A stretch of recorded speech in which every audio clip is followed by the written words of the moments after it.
आपका इंटरव्यू आ चुका है अब यूएस एम्बेसी इस्लामाबाद में CR1 IR1 स्पाउसल कैटेगरी या कोई भी F सीरीज़ की कैटेगरी का, स्पेशली F4। और आपको सवाल ये आ रहा है कि क्या हम कैश कैरी करें, हम अपने साथ बैंकिंग कार्ड लेके जाएं, कि क्या वहाँ पर इंटरव्यू ले दिन हमने कोई पेमेंट करनी है। तो आज की वीडियो में इस चीज़ को हम डिस्कस कर लेते हैं। तो यहाँ पर मेरा साइड पर इंस्टाग्राम पेज आ रहा है, पहले जाकर इसको फॉलो करें। DM में स्लाइड करके अपने सवाल पूछ सकते हैं जो प्राइवेट नेचर के हैं रिगार्डिंग द इमिग्रेशन प्रोसेस। आने वाली वीडियोज़ में या उसी स्पॉट पर मैं उनको आंसर कर दूँगा। मेरा नाम है बासिज, USA में न्यू इमिग्रेंट अपनी जर्नी को डॉक्यूमेंट कर रहा हूँ वीडियो के सूरत में, ताकि कल को कोई न्यू इमिग्रेंट आता है इस प्रोसेस में इंटरेस्ट रखता है उसके लिए आसानी हो सके। तो आज के हम टॉपिक पर आते हैं कि क्या आपने कोई पेमेंट लेके जानी है, वहाँ क्या पेमेंट रिक्वायर्ड होती है at a time of interview.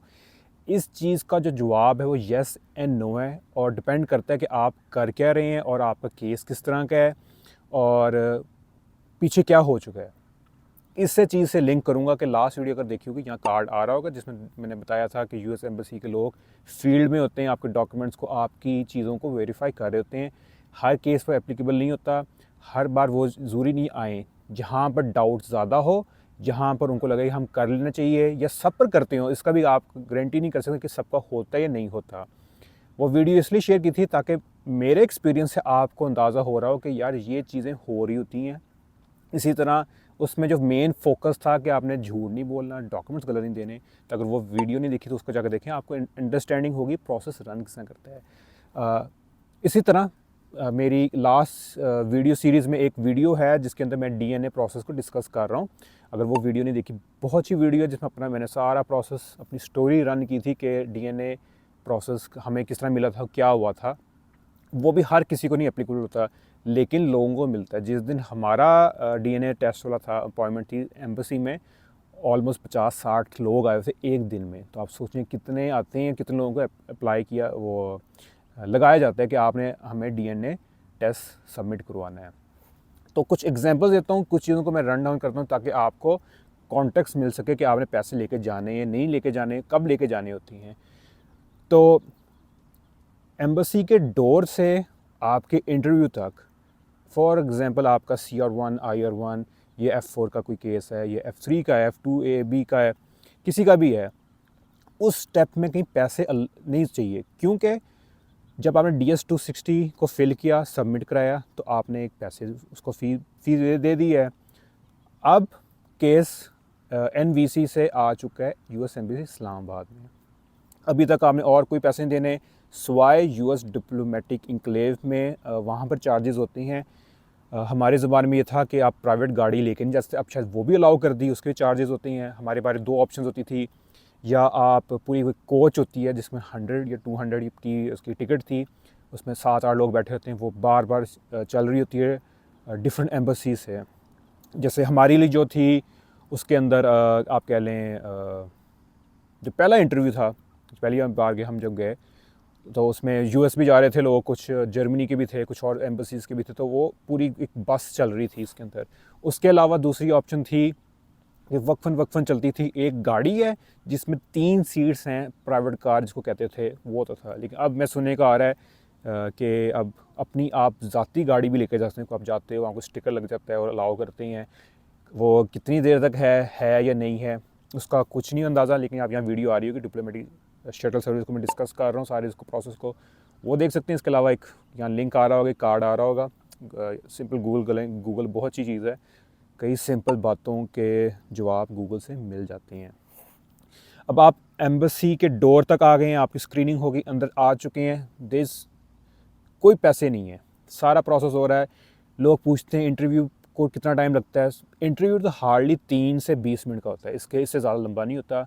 वो आपको फील वो लंबा होता है, लेकिन उसमें टाइम लगता है। इट्सेल्फ प्रोसेस को 6 घंटे भी लग सकते हैं, 4 घंटे लग सकते हैं, क्योंकि विंडो 1 होती है, विंडो 2 होती है, 3 पर इंटरव्यू होता है। 1 में कई बार होता है डॉक्यूमेंट्स लेते हैं, दूसरे में ओथ होता है कि आप फलाना झूठ तो नहीं बोल रहे, ये नहीं कर रहे। कोई जो CSPA के अंडर आते हैं, अगर वो आपने वीडियो देखी यहाँ आ रही है कि अगर आपकी एज 21 से अबव भी आपके बच्चों की, आप फिर भी US से जा सकते हैं। जिस तरह मेरे आपके सामने एक प्राइम एग्जांपल है, मैं ये CSPA के थ्रू USA आया था, तो वहाँ पर ओथ होता है, तीसरी में इंटरव्यू होता है, तो उसमें भी डिले होता है। 300 ऑलमोस्ट 300 इंटरव्यूज़ मैंने देखे थे अपनी बार, कि मेरा फुल लास्ट का हमारा कह लें टोकन था। तो अगर आप समझना चाहते हैं कि एडमिनिस्ट्रेशन प्रोसेसिंग क्या होती है, यहाँ कार्ड आ रहा होगा। मुझे याद उस दिन सबको ही एपी मिल रही थी। वो स्पाउसल कैटेगरी के लोग जिनके 2-2 साल 3-3 साल के बच्चे उनके साथ थे, उनकी शादी की एल्बम्स थी, 5-5 7-7 की फैमिलीज़ का जो ग्रुप आता था F4 का, उनको एपी मिल रही थी। तो एपी पर यहाँ वीडियो आ रही है, आप तो देख सकते हैं। तो इस स्टेप में आपके कोई पैसे नहीं है। आपको काउंसलर ऑफिसर कहता है कि आपका वीज़ा हो चुका है अप्रूव्ड। आपने उनको वो आपको स्लिप देंगे जिसमें टिक लगा होगा। वापस आते हैं। कई बार ये भी होता है, एक सेपरेट वीडियो इंशाल्लाह आएगी जिसके अंदर पूरा मैं डिस्कस दोबारा करूँगा 221G के रिफ्यूज़ल क्या होते हैं लोगों के। इस तरह मेरे पास कलेक्शन में है और मेरे अपने हैं, हम उसमें इंफॉर्मेशन हाइड करके डिस्कस कर लेंगे। तो कई बार होता है आपका केस अप्रूव्ड हो जाता है, आपको अप्रूवल लेटर मिल जाता है, आप वापस आते हो और 2-3 दिन बाद आपको ईमेल आई थी कि फ़ैसला चेंज हो चुका है, अब आप पर एडमिनिस्ट्रेशन प्रोसेसिंग लग गई है, 221G अलाउ कर दिया है, DS 5535 मिल जाता है। उस पर भी एक सेपरेट वीडियो आएगी। DS 5535 पर बहुत रिक्वेस्टेड है, बहुत हॉट टॉपिक है और पाकिस्तानी को बहुत मिलता है क्योंकि वो बैकग्राउंड चेक पर फोकस करता है, DS 5535।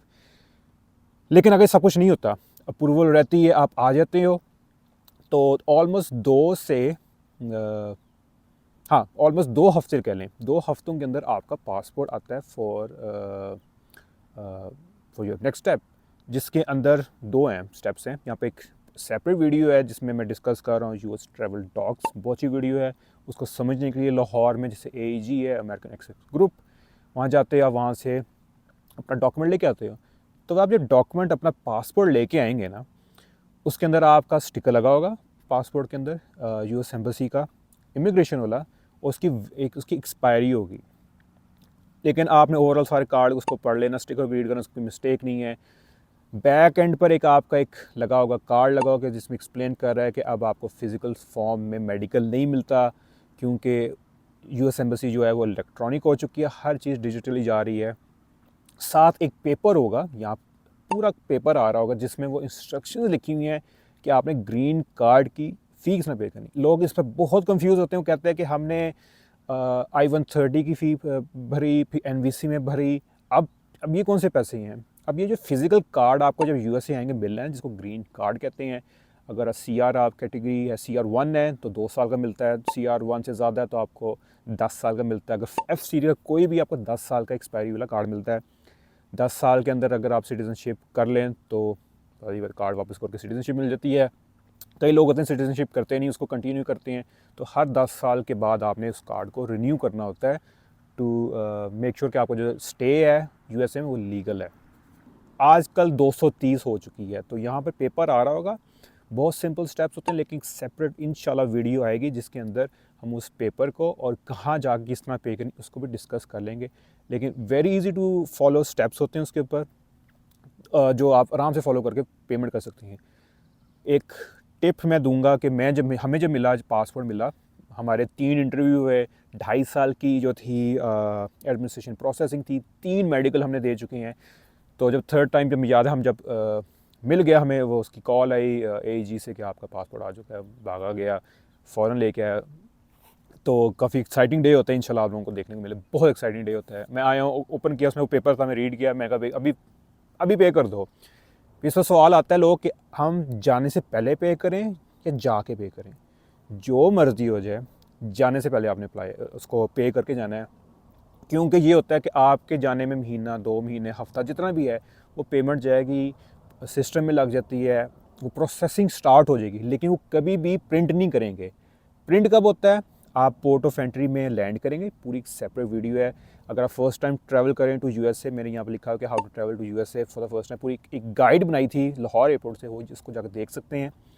तो आप जब लैंड करेंगे, पोर्ट ऑफ एंट्री पर आपकी फर्स्ट स्क्रीनिंग होती है, सेकंड स्क्रीनिंग, सेकंड में ऑफिसर आके ज़रूर पूछता है कि आपका ग्रीन कार्ड और सोशल सिक्योरिटी कार्ड कौन से एड्रेस पर हमने शिप करना है। हमेशा लोग गलती करते हैं, ज़ुबानी बताने की कोशिश करते हैं अमेरिकन एड्रेस को, ये नहीं करना। पेपर पर प्रिंट करके लेके जाएं, उनको कहें ऑफिसर ये एड्रेस है, इस पर शिप करना है। वो कितना खुश होगा, वो पेपर लेकर जाके उसको एंट्री कर देगा। आपको बिल्कुल भी ये चीज़ नहीं होना चाहिए कि यार मैं ज़ुबानी बताऊं और खुदा न खासा आपका कार्ड आगे पीछे की पूरी सेपरेट वीडियो आएगी जिसमें मैं अपना एक्सपीरियंस दूँगा कि मेरे पेरेंट्स के कार्ड आ चुके, 2 ग्रीन कार्ड आ गए थे और मेरा जो ग्रीन कार्ड था वो पूरी अमेरिका की सैरें कर रहा था। वो क्यों हुआ था उस वीडियो में हम पूरा डिस्कस करेंगे। तो मैंने इसी तरह उनको पेपर दिया, उन लोगों ने इसको नोट करके करना इशू कि कहाँ पर हमने भेजना है ग्रीन कार्ड। अगर वो आपने पेमेंट ही नहीं की होगी, वो सिस्टम डालेंगे, वो कहेगा सर आप लोगों ने तो पेमेंट ही नहीं की हुई, तो आप पेमेंट करें। डिले करेगा प्रोसेस को, बिला ये कॉम्प्लिकेशन होगी। जहाँ पर इतनी आप इन्वेस्ट कर चुके हैं, ROI का सिंपल रूल होता है, रिटर्न ऑफ इन्वेस्टमेंट होता है, तो जाने से पहले करके जाएँ। फलाने की बात ना सुने कि उसने एयरपोर्ट पर जाके किया तो उसको एयरपोर्ट भी कार्ड दे दिया। एयरपोर्ट पर कार्ड कभी कभार मिलता है, लेकिन उसकी बहुत सर्टन लिमिटेशंस होती हैं, और अगर बैकलॉग ना हो तो लोगों का बैकलॉग बहुत है। और वो जो लोग जिनको मिलता है वो पेमेंट पाकिस्तान से करके आए होते हैं, अपने मुल्क से करके आते हैं, लेकिन काफ़ी अरसे से वो नहीं दे रहे। लेकिन आपने जाने से पहले पेमेंट करके जाना है USA अपने ग्रीन कार्ड की। इसके अलावा दूसरी सिचुएशन कब है कि आपके पास पैसे होने चाहिए। आपका DNA का टेस्ट आपको लग चुका है, यहाँ पूरी वीडियो आ रही है जिसको मैं DNA प्रोसेस एक्सप्लेन करूँगा। DNA टेस्ट है क्या, उसके रिक्वायरमेंट्स क्या हैं और किस तरह उसको करना है। बहुत कॉमन है, स्पाउसल कैटेगरीज में बहुत लगता है, F4 में लगता है, क्योंकि वो भाई बहन का रिश्ता या भाइयों का रिश्ता इस्टेब्लिश करने के लिए होता है। इसी तरह लोग सवाल पूछते हैं कि हमारे पास बर्थ सर्टिफिकेट मिसिंग है, हमारे पास फलाना मिसिंग है। मिसिंग होगा ना तो ये एक एक्स्ट्रा एडिशनल स्टेप होता है US एम्बेसी का, जिसमें वो कहते हैं कि ठीक है यार DNA लगाओ दोनों को, इसका हम रिलेशनशिप प्रूव करते हैं। क्योंकि अगर रिलेशनशिप ही आप नहीं मेंटेन कर पा रहे हैं F4 के अंदर, या स्पाउसल में ये होता है कि उनका कोई बच्चा होता है, उसका देखना होता है कि वो अब एप्लीकेबल है वीज़ा के लिए नहीं, तो उनको वहाँ पर लगाया जाता है। F4 के अंदर भाई बहनों के सिबलिंग्स का रिलेशनशिप प्रूव करने के लिए DNA। तो यहाँ एक पूरी सेपरेट वीडियो आ रही है जिसमें पूरा मैंने कवर किया हुआ है DNA टेस्ट के प्रोसेस को, उसको जाकर देख सकते हैं। बड़ी हेल्पफुल वीडियो होगी आपके लिए।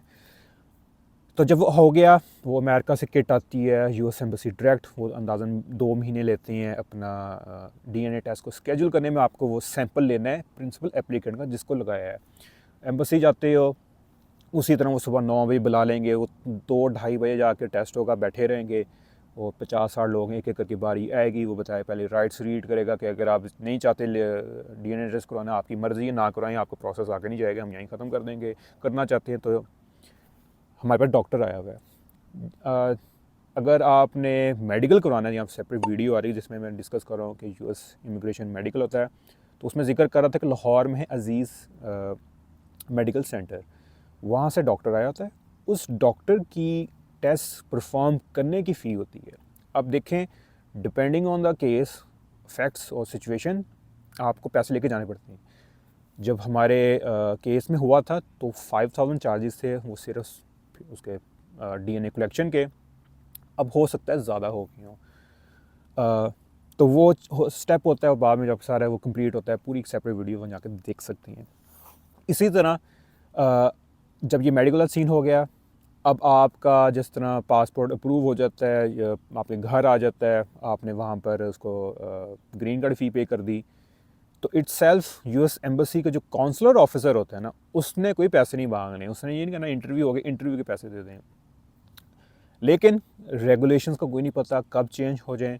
बेस्ट तरीका होता है अपने साथ या कार्ड लेके जाएं, और थोड़े से जो होते हैं खर्चे के पैसे वो लेके जाएं। लेकिन अब तक टिल डेट मैंने नहीं सुना, ना हमारे केस में, कि आप इंटरव्यू पे गए हो और उन्हें पैसे मांग लिए हो किसी चीज़ के।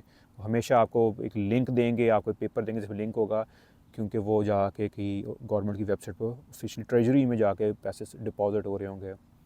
लेकिन कार्ड ले जाएं ताकि जो छोटे मोटे खर्चे होंगे वो आपके पूरे हो सकें। अदरवाइज़ कोई ऐसा चार्जेस नहीं है इंटरव्यू के। तो मैं उम्मीद करता हूँ आपको आज की वीडियो पसंद hit the like button, channel को सब्सक्राइब करें, hit the notification bell icon. आपका कोई सवाल है रिगार्डिंग द इमिग्रेशन प्रोसेस तो मेरे इंस्टाग्राम पेज है, वहाँ जाकर मुझे पहले फॉलो करें, DM में स्लाइड कर पूछ सकते हैं। अगर वो प्राइवेट नेचर के नहीं है तो कमेंट सेक्शन में पूछें, इंशाल्लाह आने वाली वीडियो भी हम एड्रेस करेंगे। ये जो सवाल भी थे आज के डिस्कस कर रहा हूँ, ये भी कमेंट सेक्शन में देख रहा था, कई बार रिपीट हो रहे थे लोगों के, तो मैंने कहा इस पर वीडियो बना लें। तो ज़िंदगी रही तो इंशाल्लाह आपसे मुलाकात होगी अगली वीडियो में। तब तक मैं इजाज़त दें, अपना ख्याल रखें, अल्लाह हाफिज़, बाय बाय, पीस आउट। ठंड बहुत हो चुकी है, जाने का टाइम आ चुका है।